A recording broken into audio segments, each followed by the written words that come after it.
Let's look at problem 11.1. We need to find the electric potential of a spherical shell of radius r and charge q. We will include plots of the electric potential versus r and the electric field versus r. Let's see how we can solve that problem. Okay, so here is our spherical shell, radius big R, charge q. We want to first of all get the electric field for r, small r greater than big R. So for r greater than or equal to big R. So we're going to use Gauss's law. So let's do Gauss's law. We have E dot dA equals Q inside over epsilon 0. So E is constant in this integral. So it's E integral of dA, which is E times the surface area of a sphere of radius small r, which is E times 4 pi small r squared. What's the Q inside? It's just the big Q. So this equals big Q over epsilon 0. So solving this, we get that for r greater than r, we have E equals 1 over 4 pi epsilon 0, or say Q over 4 pi epsilon 0 r squared. So that's E for r greater than r. This is what we have.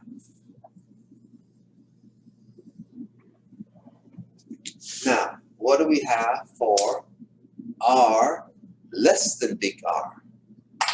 So for r less than big R, we have to take this Gaussian surface right here inside, and we do the same thing. Let's do it.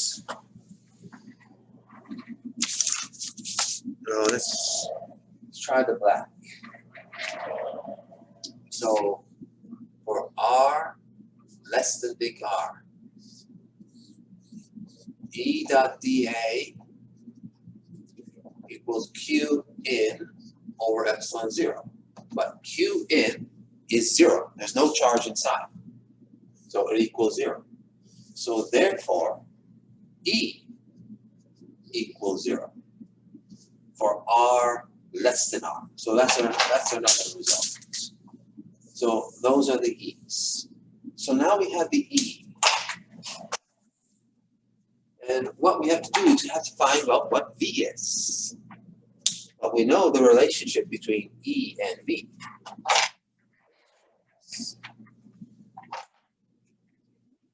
We have delta V, which is V at R minus V at infinity equals negative integral of E dot dr from infinity to R. So this is our dr. This is dr.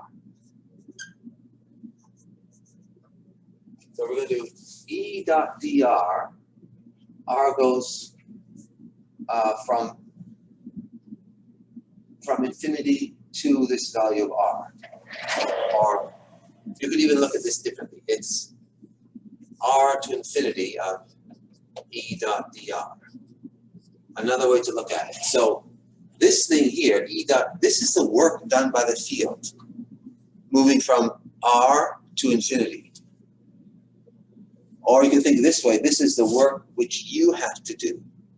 You have to apply negative E, a force per charge of negative E as you move from infinity to R. So two ways of looking at what delta V is. But let's do this integral. E dot dr is E times dr times cos 0. So it's just E dr. Because E and dr are in the same direction. So this thing is going to be, we say that V at infinity is 0. So this thing is just VR. VR equals, now this thing, we got negative e dr, integral infinity to r of e dr, which is, put in what e is. So r greater than or equal to big R, we're going to have this. E is q over 4 pi epsilon 0 r squared.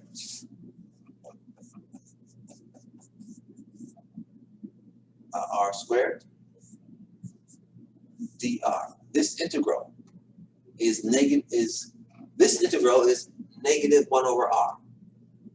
So negative times negative is positive. So we get Vr equals, take out these constants, 1 over r from infinity to r. Well, 1 over infinity is 0, so it's just going to be q over 4 pi epsilon 0 r. So that then is V for r greater than big R. Now, the next thing is, what about for r less than big R? So look at it this way. We'll do the same thing. We would have, let me see. So for r less than big R, we have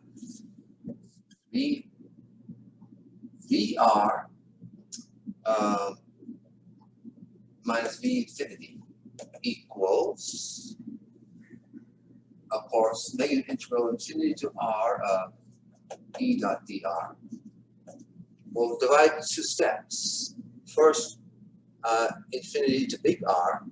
So negative infinity to big R of e dot dr minus big R to R of e dot dr. So for this thing, R is less than big R, and E is 0 here. E equals 0, so we're not adding anything. It just becomes negative infinity to R of E dot dr, which is just going to be this thing with R equals R. So it's going to be Q over 4 pi epsilon 0 big R. Okay, so that's what we got. So VR.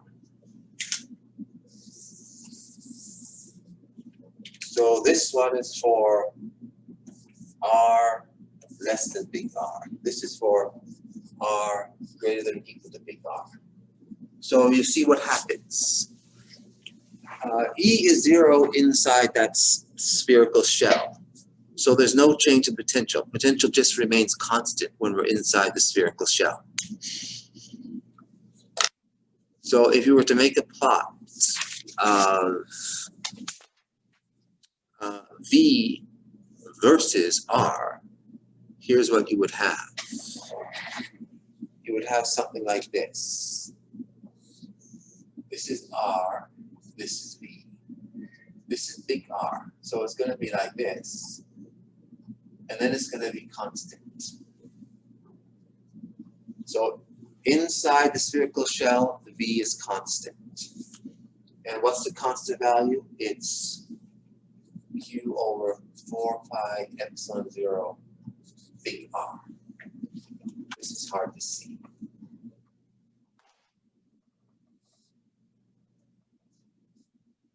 Q over 4 pi epsilon 0 big R. So that's V versus R. If we were to plot E versus R, this is what you would get. R, E. So it's going to come down even faster, but it's going to be 0. Inside E is 0, so it looks like this. It's 0, and then it comes down. So E and V versus R.